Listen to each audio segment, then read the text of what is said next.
Scott, I'm glad you're late. I'm glad you're late because I had to do a presentation before this one and it ran long.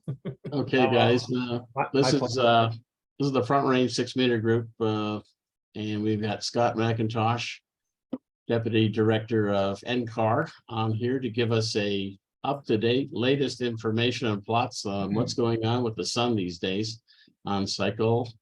Make sure we get the right one, 25 this time. All right, go for it. Good morning, good afternoon. What time is it exactly? Depends on where we are.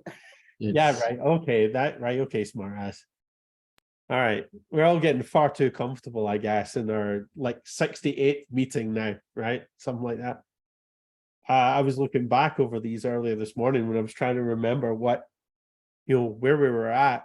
And I will queue up my presentation. Probably Paul told you that I was just throwing some stuff in there at the last minute there, because I've been out of town on vacation. Sometimes we take vacation, and I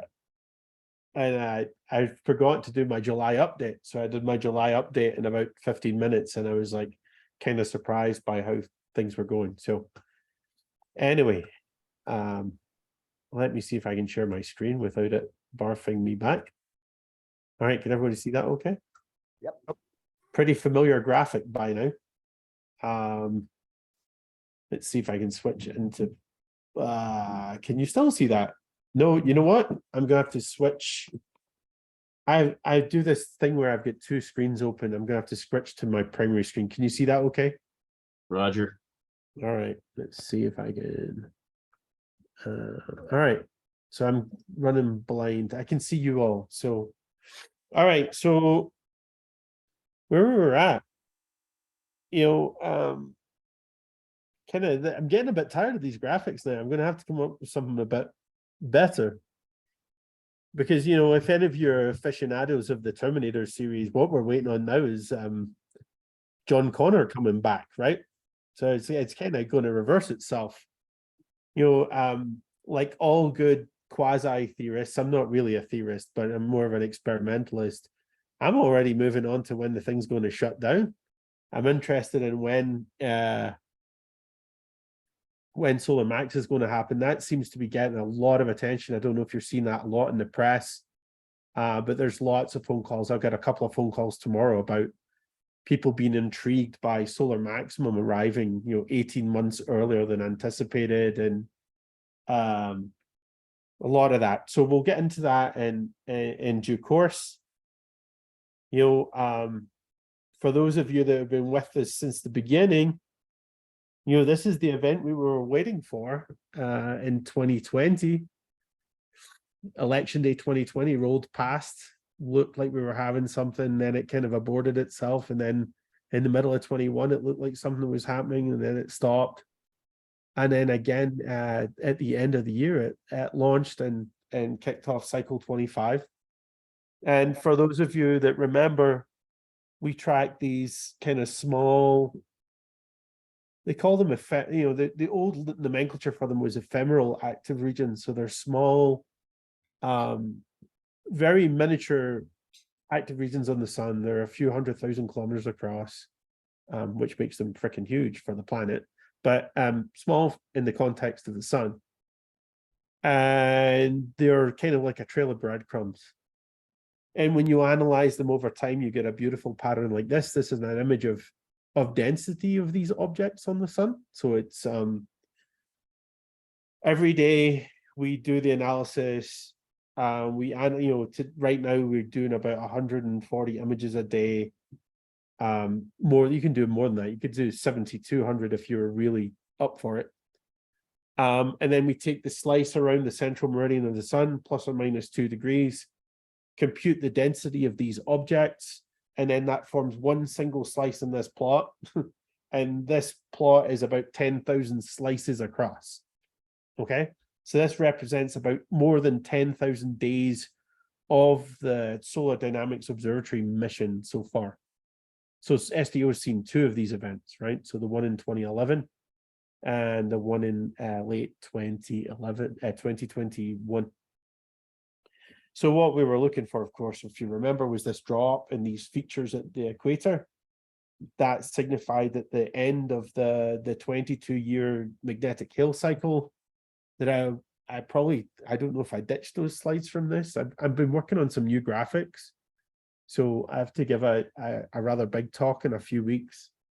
So maybe the next time I come on, I'll show you some of the new graphics, some of the new animations, showing how things have progressed over time since late 2021.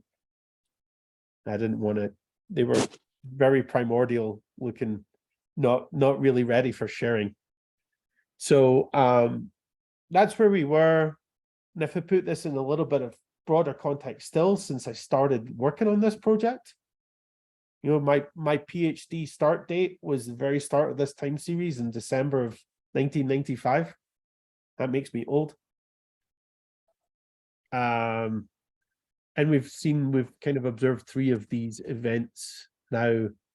The thing that people still find remarkable is this period of rather intense overlap in these systems. Don't see it, appreciate it from this plot, but those are the times that the sun is actually making no sunspots.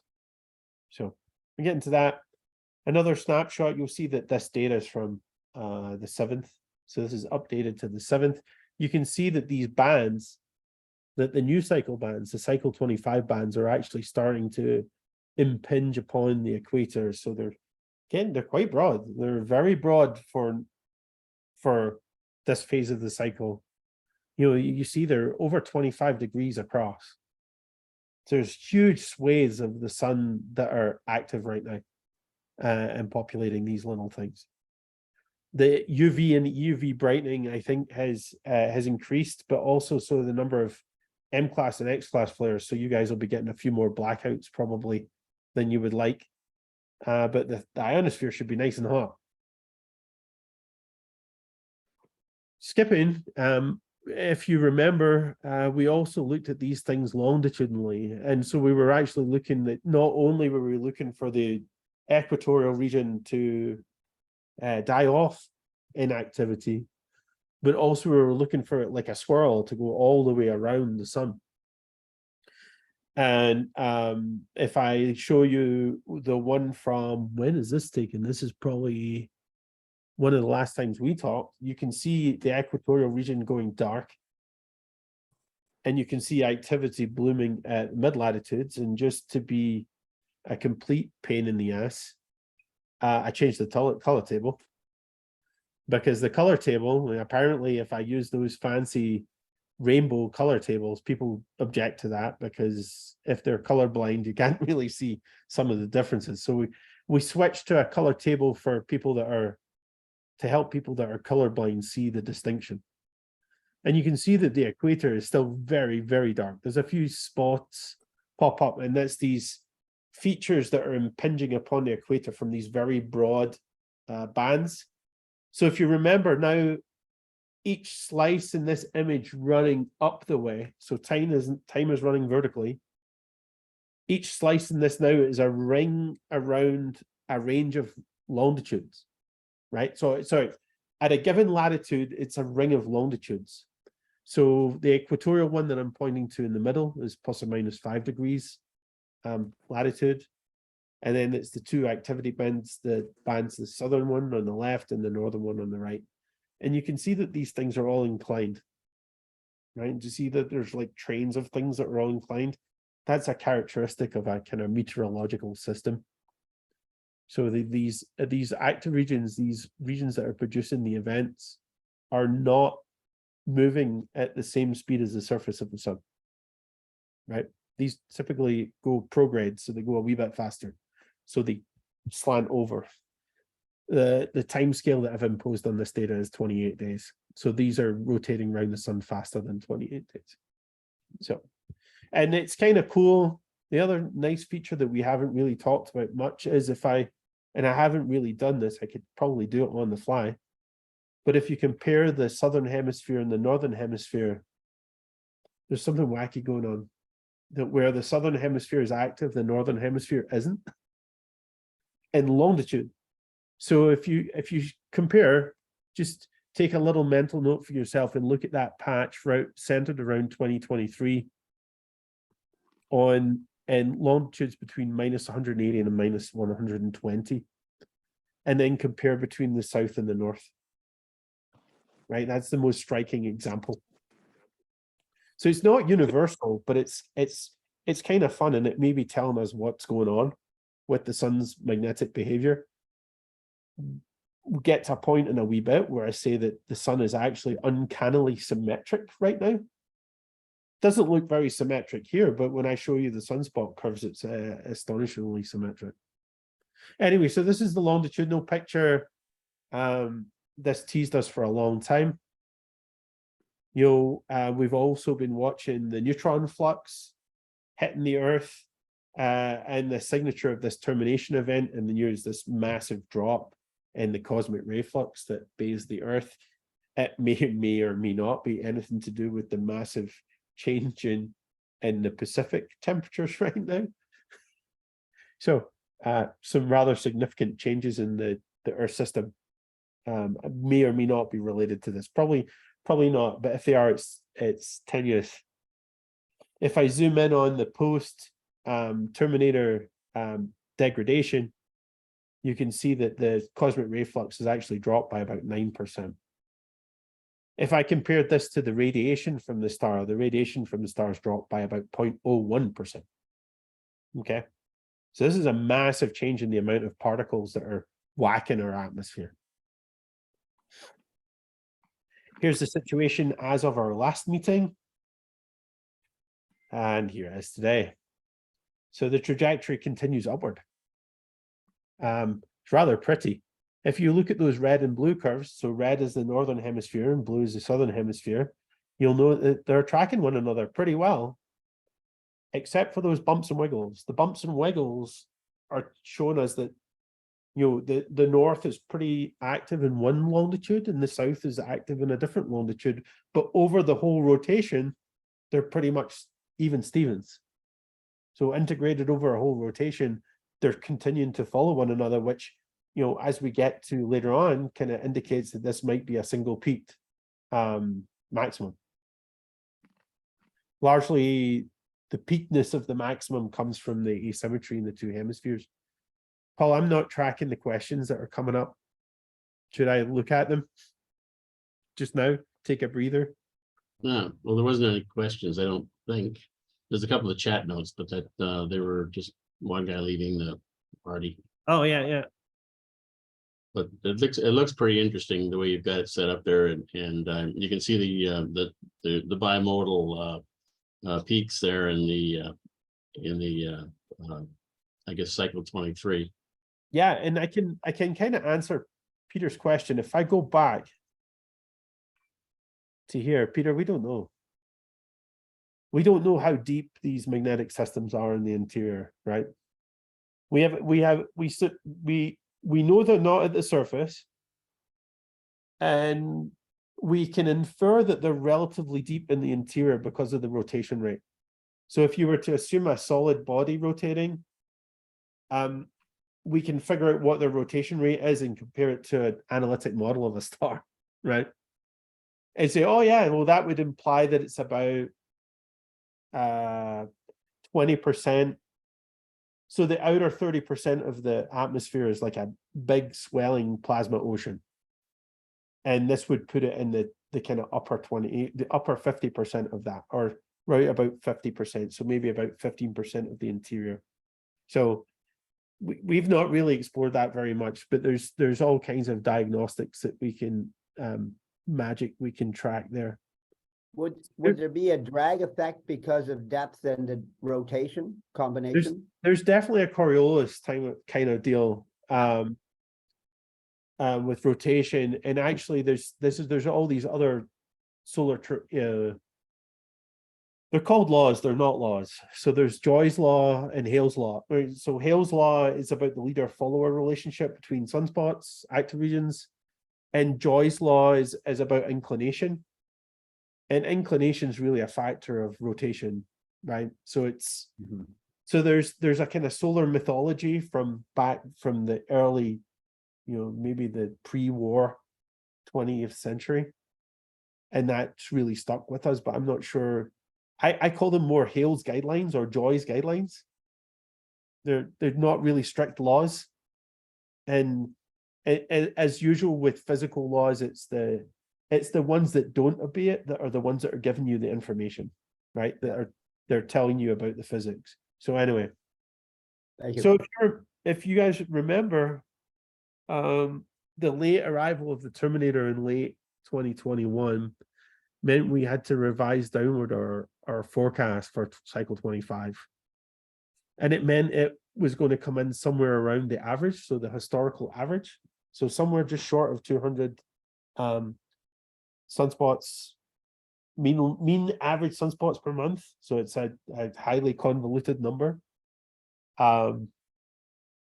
This was still about almost a factor of 2 greater than the consensus forecast from our peers at that, not all, but some that was led out of NASA and NOAA. At our last meeting, the sun kind of looked like this. Today, it looks like that. So if I go back, it's still tracking the red curve. Okay. Sorry about the little jump. Didn't have quite have time to figure that kink out. But it's tracking the red curve. The monthly average is now considerably above the blue curves. And now some of the folks that are responsible for the blue curves are saying, well, we knew it was going to be bigger than cycle 24. Of course it was. I'll leave it there. Just not how much. My buddy Chris publishes this plot on a daily basis. I think this one's from this morning. So we've had a recent upturn. Oh, no, this is the one from January. So we had a big surge in activity in early January 2023 that you may recall.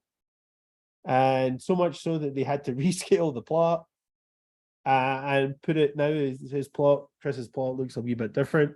So we had a bit of a downturn after January. I think I talked to you in March. And then it's the last 2 months have been growing, and this rotation looks like it may go up again a little bit still. So you can see that the data, so the green data here is the daily data, so the daily sunspot number. The red values that you can see there are the values for the current month. The black thick line is the monthly average value, right? So that's the one that really we're watching the track to compare against. Okay, so it's really doing a pretty good job against the red line. It's certainly obliterated the blue ones by now. There was some evidence of it doing that early on, but you got to kind of go with the flow a little bit. You may remember this plot where we were looking at trying to understand the timing of maxima. And I haven't fully updated this plot, but the polar reversal is kind of ongoing. The sun is very much in that yellow vertical stripe, right? So this is the phase where we think we're kind of starting to enter into maximum. So the sun's polar magnetic fields, reverse sign. The polar coronal holes are completely gone, which we've already seen. So if I put the last few months into that plot, you can see that there's been a big kind of morphological change if you look at the bottom. So the polar coronal holes are pretty much gone. The polar magnetic field is pretty much reversed. Maximum can't be very far away. You'll probably remember also, I hope you remember, that we were playing a game, right? Not only were we playing with sunspots, but we were looking at the 10.7 centimeter radial flux, because that's the kind of universally accepted proxy for heating of the ionosphere, and that produces some nice propagation conditions for you all. So this is something that Frank and I did for the publication. Is still getting a lot of traffic. And we've kind of updated this on a monthly basis.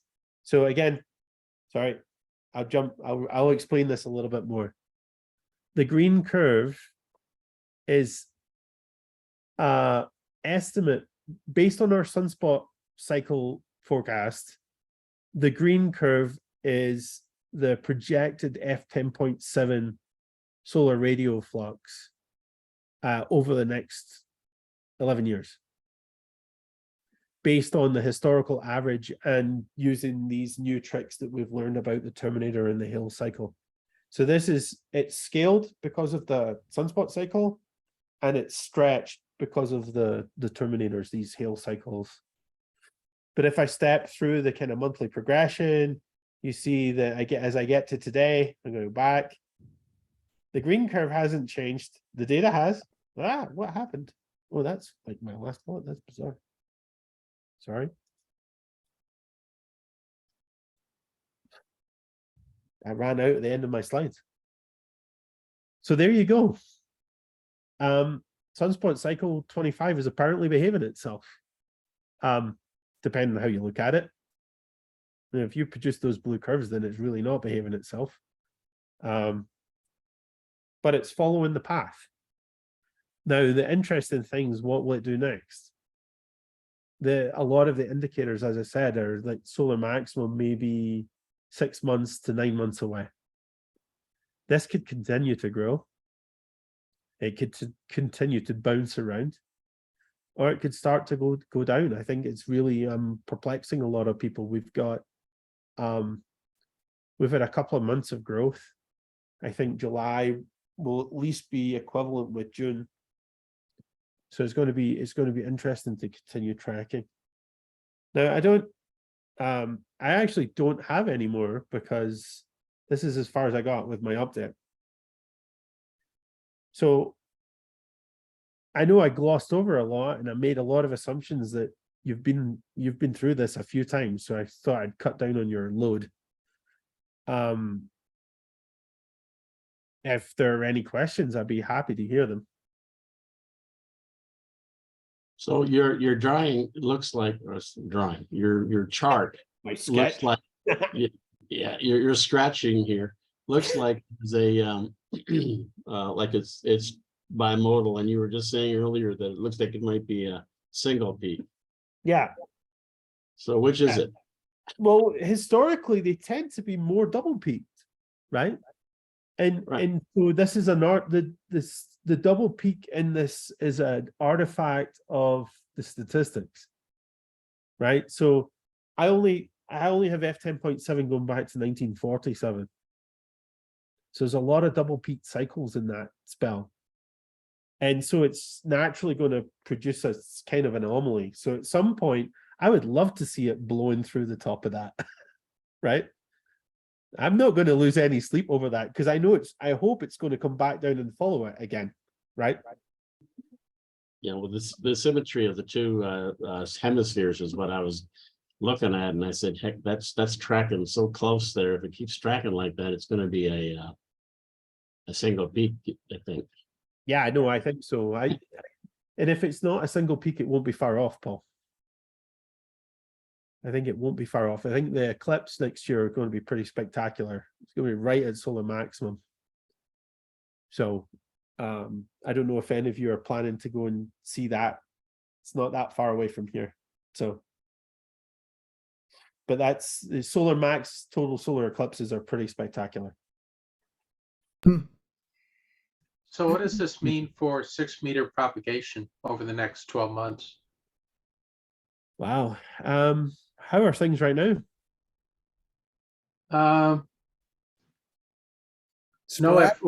Very little Terrible. F2.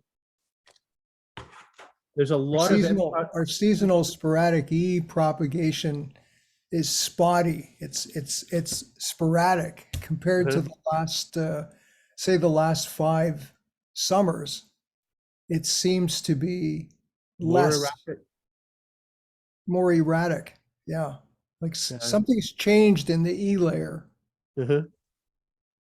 So I've seen, in June, I saw one day from Florida, it looked like F2 into Europe, enormous signals in the entire continent open. No spotlighting, but everything was open. But that's the only thing I've seen so far. there's been a lot of, I would say there's been a lot. I had to make a presentation in Washington a few weeks ago, and this cycle has produced 20% more X-class flares and 200%, 140% more M-class flares than the last one at the same time. And so I would imagine that some of that flaring activity is kind of hampering your fun. Between the flares and the CMEs, it may be, I mean, I'm certainly no ionospheric expert, but I would imagine that this kind of radiation bouncing off the upper atmosphere, if it was left to its own devices, you'd be in pretty good shape. But I think that it's the counterbalance of the activity is the spiky stuff. Mhm. And that, I mean, that's really when I had to give this a kind of canned version of this update to folks in DC. And they were kind of blown away by how much cycle 25 was outperforming 24. So in terms of stuff that they worry about, right? So they've seen it, but they think about it in a very different context. So I would say that if it either continues on this trend or levels off, I think that if the amount of flaring tapers off, which is probably unlikely, you might get some good stable conditions for a while. I know in the spring it was booming for a while, so or it could get hotter, right? The other thing is, like, as Paul said, as we move into max, if the two hemispheres continue to be synchronized, it takes a while to get that energy into the ionosphere and then to hold it. So I don't know. That would be my very high level prognostication, kind of non-committal, I guess.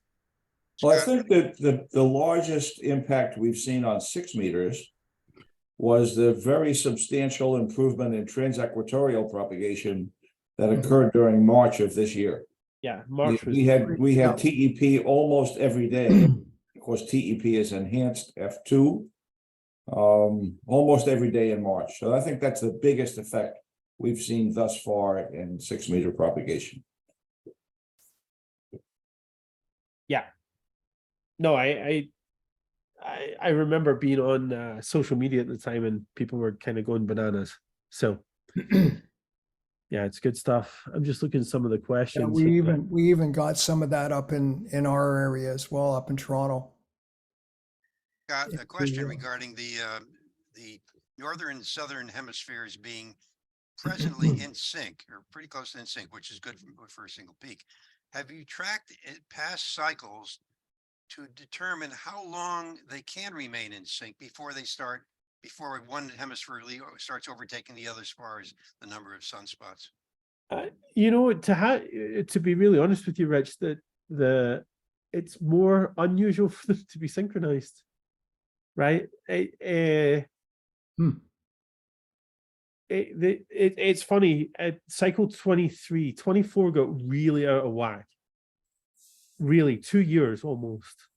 But yeah, we have some plots that I can distribute later or send out to the group, where we actually look at. I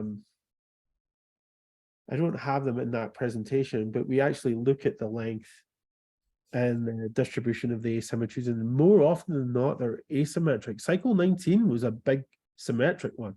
Yeah. And it probably directly contributed to the massive peak there, right? Because that's not saying we're getting there, but it's going to produce something interesting, I think, if it gets up to max and it's still synced up. Last cycle, we have our ideas about why it desynchronizes. It really doesn't want to, but it does. And it's to do with the thing I mentioned at the very start with Peter and his ice cores, we think. So it's nothing to do with ice cores themselves, but the ice cores contain the evidence to support what we're talking about. So, or may do. So it's pretty interesting. We're going to keep watching because that's, of course, I show that F10.7 plot and people, oh, well, you're saying it's going to be double peaked. I was like, no, that's just what the statistical average says. It may not. So we'll see. We'll see in the next 6 months or so. We know that the statistical averages have never worked out too well, as you could tell. That's what you said. That's what you said 2 years ago. Yeah. No, have we been together that long, Paul? It's a long courtship.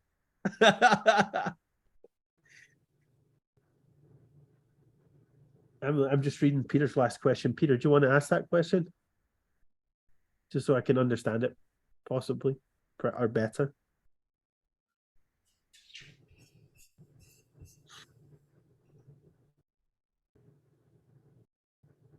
Hey, Peter, you might want to push your space bar so we can hear you. Yeah. Sorry, thanks, Scott.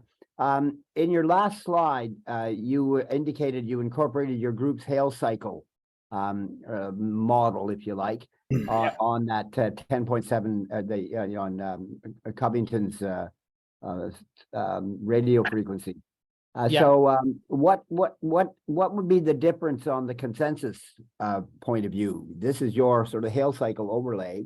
Would it be significantly different with the consensus view? Well, if you look at I mean, I could probably pull it up. Do you want to see what it looks like? Yeah, I'd be interested. Is it well, I'm interested in how different would it be? It's pretty different. Let's see if my browser will allow me to do this. Right. So see if I can share my browser. All right. Sometimes it complains. All right. Now you get to see all my tabs that I've got open in this damn thing. And there's the GOES X-rays. The one I want is not that one. Is this one.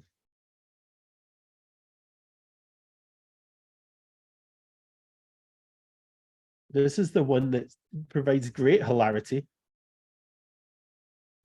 So this is the forecast. This is the forecast for the sunspot number. Yeah. With the amazing changing error bars, right? And then the one below that, if it will actually allow me to scroll, which is, there we go. This is F10.7 forecast versus reality. Yeah. Okay. I think the word you're looking for is yowzers. So if you're a private entity planning to launch satellites into low Earth orbit, and you're worried about atmospheric drag, you probably don't want to use that curve. Right? Because all those UV and EUV photons are hitting the Earth's atmosphere and making it expand. You know, in addition to charging up the ionosphere, it's making that upper atmospheric layer expand and creating lots of little problems for small satellites. Mm-hmm. And then you get the flaring on top of that, which doesn't help. So, yeah, there's a wee snapshot into my browser world there. All kinds of useless garbage in here. This website is the Austrian website I was telling about earlier in my slides. So you can come here and grab, watch the progress. I don't think even Chris believed that he thought we were crackpots also. Look at this, 200s, 250. 200 is within reach. We're there. Well, it's been over there. Almost there this week. 4 days. Yeah.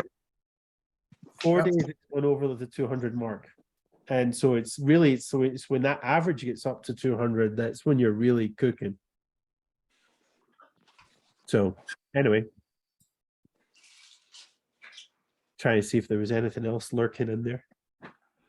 Any other questions? I know I skipped a lot. So Have the folks from Elon Musk's company been speaking to you yet, or is that private? can neither confirm nor deny that people may be engaging us in trying to figure out what's going on. So no, it's really fascinating time. Like I said, that report that I gave in Washington was short but sweet. There were a lot of very high up officials in NOAA and NASA at that presentation. Well, in fact, I had another question that May Scott, and it was wondering, has the behavior of cycle 25 so far added any significant understanding to our, to our knowledge, if you like, about the solar magnetic dynamics, as in theory? Is it substantiating anything? Is it changing ideas? In the Right. theories? So Peter, there's a couple of old dragons, right? The primary old dragon is the importance of the sun's polar magnetic field. Right. So we've really only been measuring the magnetic field for 35, 40 years. Mhm. But there's a lot of literature from the early 90s. So if you remember, solar activity started downward decrease in like the early 90s, right? The peaks started going down. Yeah, yeah. But right about the same time we were measuring the polar magnetic fields, and they were also going down. And there's a lot of stock been put in the theoretical models about the importance of the polar circulation in the polar convective cell, and how there's a conveyor belt that recycles the polar magnetic field. Well, I'm kind of a bit of a heretic, you may have guessed, but I'm a bit of a heretic in the context that I believe something is a good proxy for something else if it tracks its behavior when it goes up and down. So I've kind of been waiting to see, and we put this in our 2014 paper, right? Because we're good at crystal ball gazing, right?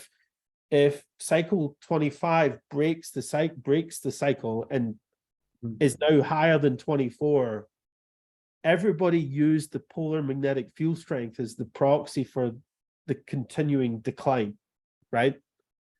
So in principle, if it goes up, but the polar magnetic field hasn't increased significantly, enough to merit a 50% increase in the size of the cycle, then you may have a problem, right? And that's without getting into any of the Hale cycle stuff, right? Because what the paradigm that we talk about when we talk about Hale cycle bands and overlapping and interacting magnetic systems can't actually happen in the theoretical models of the interior of the sun, right? It's not allowed to.